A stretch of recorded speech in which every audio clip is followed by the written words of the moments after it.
और नेताजी ने अपने भाषण में उस कार्यक्रम में ये कहा कि मैं इस बच्चे को आप लोगों की सेवा में दे करके जा रहा हूं और आप लोग इसको आगे बढ़ाइएगा। और डॉक्टर सुहेलदेव त्रिपाठी के जो बच्चे जो उनके सपने जो उन्होंने देखे थे आप सबके लिए, उसको ये पूरा करेगा और मैं और मेरा आशीर्वाद इसके साथ हमेशा रहेगा। 2012 जब नया ज़िला बना था, 2007 में ज़िला बना, तो आप समाजवादी पार्टी के जिला अध्यक्ष बनाए गए। आपने संगठन में बहुत सारी मेहनत की। लोग कहते हैं कि धीरू भैया ने संगठन को नई धार देने की जो पहचान दिलाई समाजवादी पार्टी को अमेठी में, नया जिला बना था तो आपने की। तो 2012 में आप भी टिकट के दावेदार थे। नेताजी का परिवार आपको चाहे? मेरा अपना मानना है कि नेताजी और अखिलेश जी की इच्छा थी जी कि मैंने समाजवादी पार्टी का काम किया है, मेरे परिवार ने समाजवादी पार्टी का काम किया है। हमने नेताजी के आशीर्वाद से अखिलेश जी के साथ लग करके यहाँ पर पार्टी को खड़ा किया है। वो हमको आगे बढ़ाना चाहते थे जी, लेकिन तमाम सारी राजनीतिक स्थितियाँ परिस्थितियाँ होती हैं, समीकरण होते हैं, उसके तहत उनको उस समय भगवान प्रताप सिंह की बात हमें लगता है माननी पड़ी और मेरा टिकट 2012 में काट। जो सामाजिक राजनीतिक आर्थिक रूप से पिछड़े हैं, समाजवादी पार्टी उनको बढ़ाने का, उनको आगे ले जाने का काम कर रही। समाजवादी पार्टी जाति में विश्वास नहीं रखती। धीरू जी इस बार को सपा का टिकट मिल सकता है? आप कितना विश्वास करते हैं इस पर कि आपको टिकट मिल सकता है? देखिए, मैं कार्यकर्ता हूं और सारे कार्यकर्ता जो भी टिकट मांग रहे हैं वो टिकट के लिए आशान्वित हैं, उसी श्रेणी में मैं भी हूं। और उस समय मैंने आदरणीय राष्ट्रीय अध्यक्ष जी जो आज हैं, उस समय हमारे युवा प्रभारी थे, मैंने बहुत विनम्रता के साथ उनसे कहा था कि भैया आज आप मजबूत स्थिति में खड़े हैं, आज ये लोग आपके साथ खड़े हैं, आप विश्वास मानिए जिस दिन संघर्ष का समय आएगा ये साथ छोड़ करके चले जाएंगे। अब राष्ट्रीय अध्यक्ष जी से हमारी भेंट होती है तो वो ये कहते हैं कि जो तुमने 2012 में कहा था वो समय के साथ सत्य साबित है। नमस्कार, आज हमारे साथ उपस्थित हैं समाजवादी पार्टी के गौरीगंज विधानसभा से टिकट के दावेदारों में से एक कद्दावर नेता, पुराने समाजवादी नेता, जिनके पिताजी भी गौरीगंज विधानसभा से चुनाव लड़ चुके हैं, पूर्व जिलाध्यक्ष प्रियंक हरविजय त्रिपाठी उर्फ धीरू भैया। तो सर्वप्रथम धीरू भैया नमस्कार। कुछ सवाल जो है दर्शकों के बीच से आए हैं, कुछ सवाल हमारे भी होंगे, कुछ गौरीगंज की जो मूलभूत आवश्यकताएं हैं, जो पृष्ठभूमि है उस पर भी होंगे जी। तो सवालों का सिलसिला शुरू करने से पहले आप अपना एक बार परिचय दे दें तो बड़ा अच्छा रहेगा। मैं आपके सभी व्यूअर्स साथियों को, आज के दिन राधा अष्टमी का पवित्र दिन है, सभी को राधा अष्टमी की बहुत सारी बधाई, शुभकामनाएं। आज ही त्याग की प्रतिमूर्ति महर्षि दधीच की भी जयंती है, उसकी भी आपके सारे व्यूअर्स को बहुत बधाई। और मैं प्रियंक हरविजय त्रिपाठी हूँ, समाजवादी पार्टी का पूर्व जिला अध्यक्ष रहा, समाजवादी पार्टी के विभिन्न दायित्वों पर काम कर चुका हूँ संगठन में। समाजवादी पार्टी की तरफ से प्रत्याशी रहा गौरीगंज विधानसभा में 2002 में और उपचुनाव 2003 में। तो भैया ये जानना चाह रहे हैं कि आपके पिताजी भी समाजवादी विचारधारा से जुड़े रहे, समाजवादी पार्टी से टिकट पाए, कितनी बार उन्होंने विधानसभा लड़ा है अमेठी से, माफ़ करिए गौरीगंज से? वो 1993 में जी पहली बार समाजवादी पार्टी से प्रत्याशी रहे गौरीगंज विधानसभा में और मामूली अंतर से चुनाव हार गए।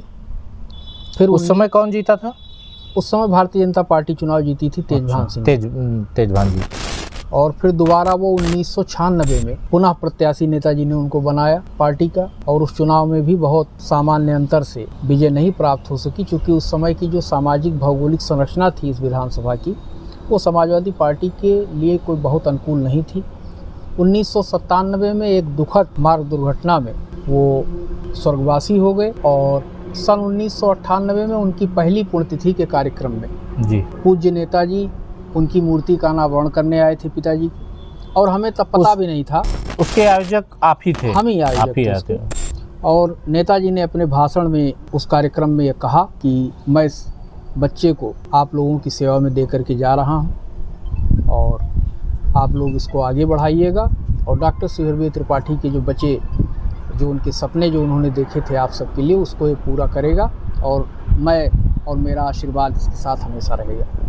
तो अब आते हैं 2012 पर। जी 2012 जब नया ज़िला बना था, 2007 में ज़िला बना, तो आप समाजवादी पार्टी के जिला अध्यक्ष बनाए गए। आपने संगठन में बहुत सारी मेहनत की। लोग कहते हैं कि धीरू भैया ने संगठन को नई धार देने की जो पहचान दिलाई समाजवादी पार्टी को, अमेठी में नया जिला बना था तो आपने की। तो 2012 में आप भी टिकट के दावेदार थे जी। क्या कारण रहा जो टिकट कट गया अचानक?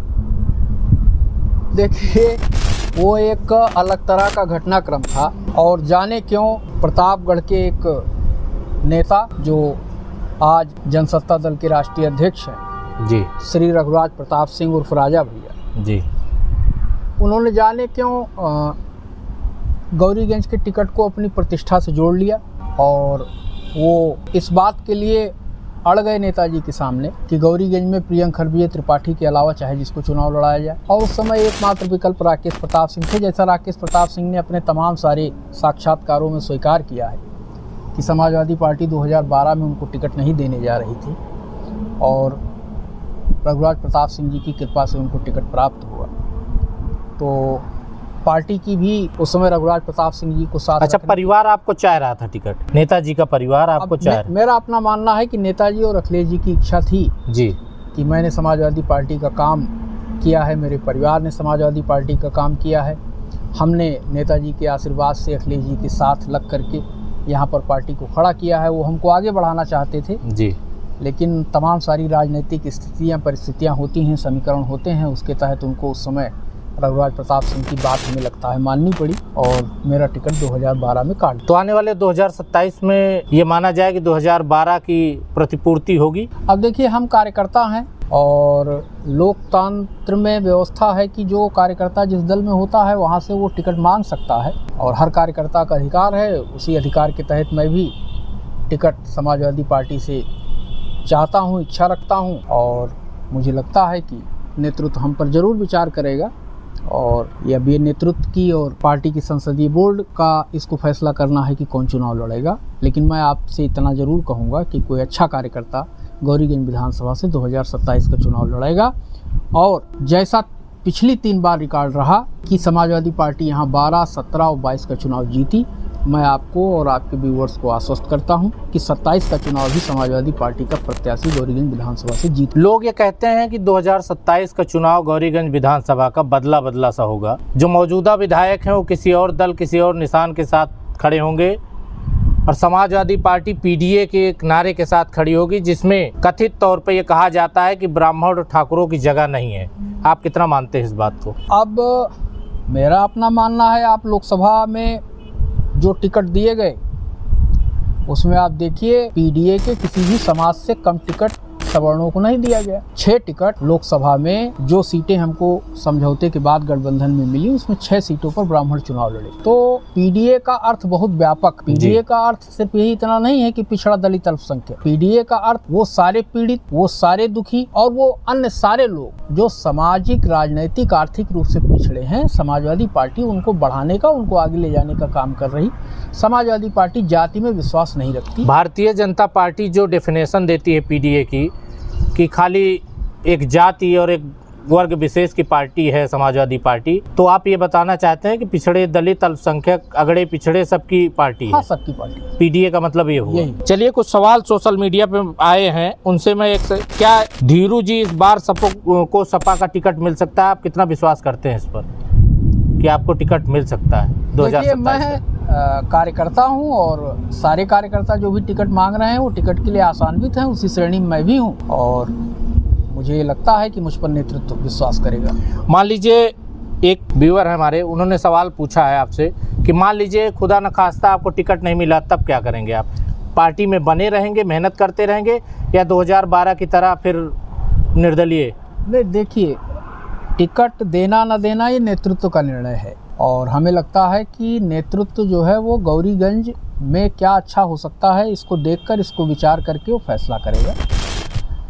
टिकट मिलने की परिस्थिति में हम पूरे जोश खरोश, पूरी मेहनत से सबको साथ लेकर के चुनाव लड़ेंगे और राष्ट्रीय अध्यक्ष जी को यहाँ से सीट देने का काम करेंगे। टिकट ना मिलने की स्थिति में एक कार्यकर्ता के रूप में पार्टी जो जिम्मेदारी तय करेगी उस जिम्मेदारी को पूरी ईमानदारी के साथ उसका निर्वहन करेंगे। 2012 की परिस्थितियां अलग थी। मैं आपको एक बात 2012 से अलग आपके व्यूअर्स को बताना चाहूँगा जी कि मैं 2003 में उपचुनाव लड़ा। 2003 में उपचुनाव लड़ने पर श्री जंग बहादुर सिंह जी बसपा के टिकट पर उपचुनाव में विधायक निर्वाचित हुए गौरीगंज विधानसभा से।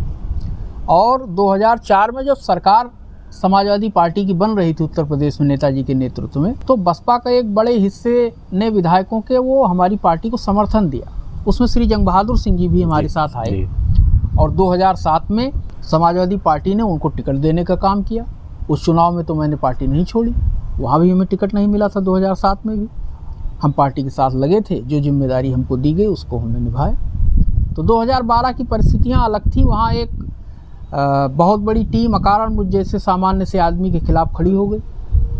को फिर हमें पार्टी में कोई चीज़ मिलने की ज़रूरत होगी, फिर ये हमारे सामने खड़े हो जाएंगे। और उस समय मैंने आदरणीय राष्ट्रीय अध्यक्ष जी जो आज हैं, उस समय हमारे युवा प्रभारी थे, मैंने बहुत विनम्रता के साथ उनसे कहा था कि भैया आज आप मजबूत स्थिति में खड़े हैं, आज ये लोग आपके साथ खड़े हैं, आप विश्वास मानिए जिस दिन संघर्ष का समय आएगा ये साथ छोड़ करके चले जाएंगे। अब राष्ट्रीय अध्यक्ष जी से हमारी भेंट होती है तो वो ये कहते हैं कि जो तुमने 2012 में कहा था वो समय के साथ सत्य साबित हुआ। ये कहा जाता है कि जैसे कुछ लोगों से बातचीत हमने की तो उन्होंने कहा, आपके स्वजातीय बंधुओं ने, उन्होंने कहा कि गौरीगंज विधानसभा के जो ब्राह्मण नेता हैं वो वर्तमान विधायक से डरते हैं, दबते हैं। अब हमें तो नहीं लगता कि राकेश प्रताप सिंह से गौरीगंज में ब्राह्मण नेता नहीं, मैं हर उस आदमी की बात करता हूं जो गौरीगंज का सम्मानित निवासी है। राकेश प्रताप सिंह को कोई डरता नहीं। राकेश प्रताप सिंह या कोई भी हो, उन्होंने एक पूर्व बसपा प्रत्याशी को विक्षिप्त प्राणी बता दिया एक निजी चैनल के बयान में विधायक जी ने। मैं विधायक जी की इस बात से सहमत नहीं हूं। देखिए, अगर बसपा के पूर्व प्रत्याशी ने उन पर कोई आरोप लगाया तो उसकी उनको सफाई देनी चाहिए थी, क्योंकि जो जिम्मेदार है वही जवाब दे। अगर वो ये मानते हैं कि बसपा के पूर्व प्रत्याशी श्री राम लखन शुक्ला ने उन पर भ्रष्टाचारी होने का आरोप लगाया, तो विधायक जी को खुद एक कदम आगे बढ़ करके 2012 से लेकर के 2017 तक का और 2017 से लेकर के 2022 तक का और 2022 से लेकर के अब तक का जो नहीं, उन्होंने 2012 से पहले की बात की है कि वो पहले विधायक, वो पहले समाजवादी पार्टी के विधायक होंगे या रहे होंगे जो पहले हैं। उन्होंने अपने पिताजी को जेल भेजने का काम किया भ्रष्टाचार के आरोप में, मतलब प्रधान थे उनके पिताजी 2012 से पहले या 12। उनके पिताजी श्री तेज प्रताप सिंह जी मऊ के ग्राम प्रधान थे। जो मेरी जानकारी है मनरेगा जी की कोई जांच टीम आई थी सेंट्रल से जी, और उस जांच टीम ने जो जांच की मऊ ग्राम पंचायत में, उसमें जो काम हुए थे मनरेगा से, वो काम जो है वो मानक के अनुरूप नहीं थे और उस टीम ने माना कि ग्राम पंचायत में भ्रष्टाचार हुआ, उसके तहत कार्रवाई हुई। देखिए, एक चीज़ मैं कहूँगा कि जो हमारे संस्कार हमको हमारे परिवार से मिले हैं, हमारे बड़े बुजुर्गों से मिले जी, राजनीति में व्यक्तिगत आलोचना पर जाने से बचना चाहिए। और विधायक राकेश प्रताप सिंह के साथ तो ऐसे इतने मुद्दे हैं कि उस पर बात किया जाए तो पूरे दिन बात की जा सकती है, व्यक्तिगत जाने से बचना चाहिए जी। एक सवाल, अभी वीडियो एक वायरल हो रही है, विधायक जी ने कहा जिस दिन सनातनी बन जाओगे उस दिन कोई मुसलमान बचेगा ही नहीं, गौरीगंज विधानसभा के लिए उन्होंने कहा। तो उन्होंने कहा कि 2022 में जब हम चुनाव जीते तो किसी मुसलमान से हमने वोट नहीं मांगा। अब पता नहीं, मेरे साथ कोणरी गए, मेरे साथ रसूलाबाद गए, मेरे साथ मोहिद्दीनपुर गए, मेरे साथ भनौली गए, मेरे साथ बहुत सारे ऐसे गाँवों में गए जो अल्पसंख्यक बहुल थे और सबसे वोट मांगा। उनके कार्यकर्ता भी अल्पसंख्यक थे, बहुत सारे लोग हैं। अच्छा, अभी भी जुड़े हुए हैं ना? अब हैं या नहीं है वो एक अलग स्थिति है। संबंध उनके तमाम सारे अल्पसंख्यक वर्ग के साथियों के साथ थे, इसको वो नकार नहीं सकते। और उसके प्रमाण है भाई, अभी जब वो क्रॉस वोट करके बाहर हुए उसके बाद भी हम लोग, एक रिवायत है, ईद के दिन ईदगाह के सामने हम लोग खड़े होते हैं, अपने मुस्लिम साथियों को उनके उस त्यौहार की बधाई देते हैं। वहाँ हम लोग भी खड़े थे, थोड़ी दूर पर विधायक गौरीगंज भी खड़े थे। तो अगर इतनी बड़ी समस्या उनको एक संप्रदाय से है तो वहाँ नहीं जाना चाहिए था। बिल्कुल। गौरीगंज की पहचान अक्सर शिक्षा और सामाजिक आंदोलन से रही है। आपके अनुसार यहाँ के युवाओं की सबसे बड़ी चुनौती आज के लिए क्या है? देखिए, मेरा अपना मानना है कि युवा जो है उसी से देश, समाज, क्षेत्र बनता है। गौरीगंज विधानसभा का एक बहुत बड़ा दुर्भाग्य है युवाओं, और युवा पहले छात्र होता है फिर युवा बनता है। जाने क्या रहा कि गौरीगंज विधानसभा में जो शैक्षिक स्थिति है वो बहुत दुखद रही। आज भी गौरीगंज में सीबीएसई बोर्ड का, आईसीएसई बोर्ड का कोई गवर्नमेंट का इंस्टीट्यूट नहीं है। आज भी हायर एजुकेशन को लेकर के कोई ऐसा विद्यालय नहीं है कि युवा जाए और अपने हिसाब से विषयों का चयन करके पढ़ सके। हमें नहीं लगता कि पॉलिटेक्निक और आईटीआई जैसे गवर्नमेंट के इंस्टीट्यूट हैं। एक पुस्तकालय है तो वो भी आप ये मानिए कि एक एनजीओ मिला करके चला रहा है। तो गौरीगंज के युवाओं को सकारात्मक दिशा सबसे पहले शिक्षा से मिलेगी और रोजगार के अवसरों से मिलेगी। उसकी गौरीगंज में इसी में एक सवाल हम जोड़ते हैं जी। मान लीजिए गौरीगंज की जनता आपको मौका देती है, आप विधायक बन जाते हैं, तो क्या करेंगे गौरीगंज के युवाओं के लिए? मेरा अपना मानना है कि इनकी जो नींव है उसको मजबूत करने की ज़रूरत है। शिक्षा को लेकर के गौरीगंज में हमें लगता है कि कभी कोई बहुत बड़ा विचार ही किसी ने नहीं किया, कभी कोई प्रयास नहीं किया। जैसे विधायक जी पर ही बात हो रही है तो मैं ये कहूँगा, भाई ये कह सकते हैं कि नहीं सेंट्रल स्कूल और क्या बोलते हैं आईसीएसई बोर्ड और सीबीएसई बोर्ड हमारे हाथ में नहीं था, ये केंद्र सरकार का वो था। तो मैं आपके माध्यम से ये सबको याद दिलाना चाहूँगा कि ये 2012 में विधानसभा के सदस्य निर्वाचित हुए और 12 से 14 तक केंद्र में कांग्रेस की सरकार थी। राहुल जी यहाँ के सांसद थे। विधायक रहते हुए इन्होंने क्या एक भी पत्र केंद्र सरकार को लिखने का प्रयास किया कि यहाँ पर कोई सरकारी संस्थान होना चाहिए सीबीएसई बोर्ड का, आईसीएसई बोर्ड का? उसके बाद 2019 से ये स्मृति जी के बहुत नज़दीक रहे और अब तो आज के समय में ये प्रधानमंत्री और मुख्यमंत्री के अपने आप को चहेता घोषित करते हैं। तो क्या आप भी इन्होंने कोई पत्र लिखा, कोई प्रयास किया या हायर एजुकेशन को लेकर के कोई प्रयास किया? मेरा अपना मानना है कि गौरीगंज में शिक्षा के स्तर को सबसे पहले मजबूत करना होगा, जिससे हर आम और ख़ास के बच्चे को, देखिए प्राइवेट स्कूलों को गरीब परिवार के बच्चे नहीं अफोर्ड कर सकते। समस्या यहाँ ये है कि जो गरीब परिवार के बच्चे हैं अगर वो पढ़ना चाहें सीबीएसई बोर्ड में, आईसीएसई बोर्ड में, तो उनके पास आपके गौरीगंज विधानसभा क्षेत्र में कोई अवसर नहीं है। 2027 में समाजवादी पार्टी की सरकार अगर बनती है तो ये बेरोजगार जो पलायन कर रहा है गौरीगंज विधानसभा से, इसके लिए आपका जो खाका होगा वो क्या होगा? देखिए, समाजवादी पार्टी तो युवाओं की ही पार्टी है। नेताजी ने अपने अंतिम समय के भाषणों में ये कहा कि समाजवादी पार्टी अब नौजवानों के हाथ, और समाजवादी पार्टी का जो नेतृत्व कर रहा है उसमें पूरे देश के नौजवानों का आस्था और विश्वास है। और हमें लगता है कि रोजगार देना, युवाओं को मजबूत करना, बेरोजगारी भत्ता देने की प्रथा हमने शुरू की, हमारी पार्टी की सरकार ने शुरू की। हमारा अपना मानना है कि जब भी हम सरकार में आएंगे, हम ताकत में आएंगे, हम नौजवानों को रोजगार देने दिलाने का काम करेंगे, हम उनके लिए रोजगारों का अवसर बनाने का काम करेंगे। गौरीगंज विधानसभा की स्वास्थ्य व्यवस्था काफ़ी सवालों के घेरे में रहती है। कई जगह स्वास्थ्य की मूलभूत आवश्यकताएं ही नहीं हैं जो होनी चाहिए, इंफ्रास्ट्रक्चर जो डेवलप होना चाहिए वो है नहीं। तो क्या समाजवादी सरकार बनेगी तो जैसे मुसाफिर खाना, सुकुल बाजार जैसे क्षेत्रों में भी कुछ कार्य होंगे? अब देखिए, जहां आप बैठे हैं हमारे साथ, यहाँ से 200 मीटर पर सामुदायिक स्वास्थ्य केंद्र मुसाफिर खाना है और हमारे आपके ठीक पीछे ये हाईवे है 6 लेन 4 लेन जी, और आए दिन यहाँ एक्सीडेंट होते रहते हैं जी। अगर यहाँ एक कोई अस्थि रोग विशेषज्ञ होता मुसाफिर खाना हॉस्पिटल में तो बहुत सारे लोगों को समय पर इलाज मिल सकता था। मुसाफिर खाना ही नहीं, मुसाफिर खाना है, बाजार सुकुल है, आपका जिला अस्पताल है। जितने स्टाफ की आवश्यकता होनी चाहिए, जितने चिकित्सकों की आवश्यकता है जी, वो पर्याप्त से बहुत कम है। और समाजवादी पार्टी का जो नेतृत्व कर रहा है उसमें पूरे देश के नौजवानों का आस्था और विश्वास है। और हमें लगता है कि रोजगार देना, युवाओं को मजबूत करना, बेरोजगारी भत्ता देने की प्रथा हमने शुरू की, हमारी पार्टी की सरकार ने शुरू की। हमारा अपना मानना है कि जब भी हम सरकार में आएंगे, हम ताकत में आएंगे, हम नौजवानों को रोजगार देने दिलाने का काम करेंगे, हम उनके लिए रोजगारों का अवसर बनाने का काम करेंगे। विकास धरातल भी दिखता नहीं फिर अगर इस तरह की समस्याएं हैं तो? वही बात मैं फिर से दोहराना चाहता हूँ कि जो राम लखन शुक्ला जी ने उनसे सवाल पूछा जी, जिस पर विधायक जी ने उनको विक्षिप्त कहा, मैं ये वही कह रहा हूँ कि जो जिम्मेदार है वही जवाबदेह है। विधायक जी को चाहिए कि अपने तीनों कार्यकालों में उन्होंने क्या विकास कार्य किए हैं, तमाम सारे पॉडकास्ट किए, उसमें उन्होंने कभी गिनवाया नहीं।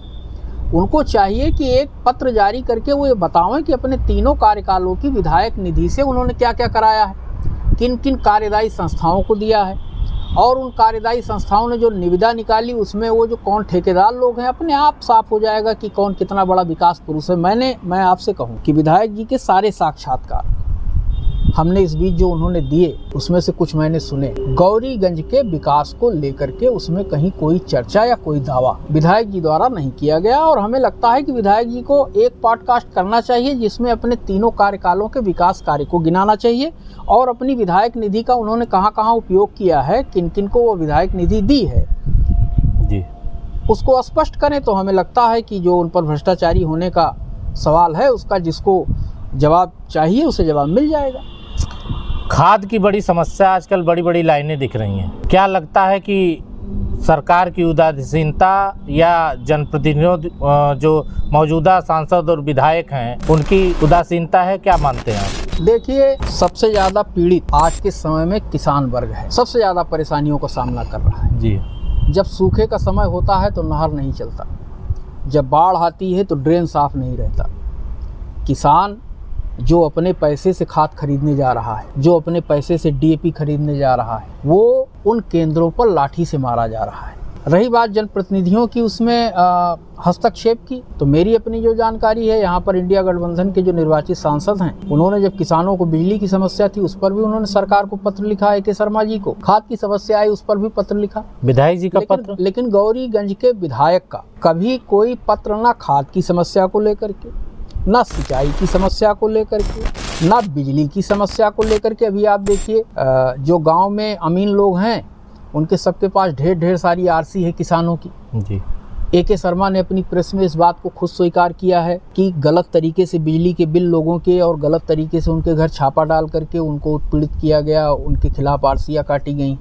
जो 2 बल्ब जला रहे हैं उनका 50-50 हज़ार रुपये का बिल आया है, 2-2 लाख 3-3 लाख का बिल आया है। तो हमें नहीं लगता कि एक अच्छे जनप्रतिनिधि के तौर पर उन्होंने कभी आम आदमी की, किसानों की, गरीबों की, नौजवानों की समस्या को लेकर के कहीं कोई सवाल उठाया हो। हमें कभी कोई चिट्ठी उनकी या उनकी तरफ से कोई किया हुआ प्रयास कभी नहीं दिखा। क्या आपको लगता है कि गौरीगंज विधायक राष्ट्रीय मुद्दे और जाति धर्म को उठा करके लोकल मुद्दों को दबाने का प्रयास करते हैं? नहीं, वो किसी मुद्दे को नहीं दबा रहे हैं। वो कुल मिलाकर के किसी तरह अपने आप को भारतीय जनता पार्टी का कार्यकर्ता साबित करने के चक्कर में परेशान है, क्योंकि हमें जो नंबर बढ़ाने के चक्कर, हम भी इसी समाज में रहते हैं और शादी विवाह, मांगलिक कार्यक्रमों, सामाजिक आयोजनों में तमाम सारे भाजपा के कार्यकर्ता मिलते रहते हैं और हमें देखने से ही लगता है कि भाजपा में भी उनकी स्वीकार्यता नहीं है।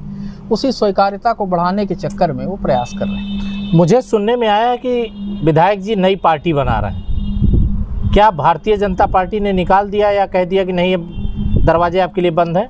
मैं आपसे कह रहा हूँ कि सुना मैंने भी है जी कि विधायक जी एक कोई नया दल बनाने के बारे में कहीं चर्चा कर रहे थे। देखिए, भारतीय जनता पार्टी ने जो विधायक जी के साथ जो करने की आशंका हम आप जिस पर बात कर रहे हैं वो कोई नया नहीं है। मैं आपको राष्ट्रीय स्तर पर कुछ लोगों के नाम ले रहा हूँ। बाला साहब ठाकरे ने महाराष्ट्र में भाजपा को हाथ पकड़ करके खड़ा किया, उनका क्या हश्र किया भाजपा ने, आपने देखा जी। प्रकाश सिंह बादल ने हाथ पकड़ करके खड़ा किया पंजाब में, सुखबीर सिंह बादल का उन्होंने क्या किया आपने देखा। आप देखिए हरियाणा में JJP पार्टी बना करके दुष्यंत चौटाला ने उनकी सरकार बनाने का काम किया, चुनाव लड़ने का भी मौका नहीं पाए। लोक जनशक्ति पार्टी को तोड़ करके स्वर्गीय रामविलास पासवान जी के भाई श्री पशुपति पारस जी 4-5 सांसदों को लेकर के भाजपा सरकार की मदद में गए और हमें लगता है कि वो 4-5 लोग बेचारे लोकसभा का चुनाव भी लड़ने नहीं पाए। विधायक जी बहुत सामान्य उदाहरण है, वो भाजपा है। अगर उपयोग खत्म हो गया होगा तो विधायक जी के इस बोलने का कोई अर्थ भाजपा में बचता नहीं।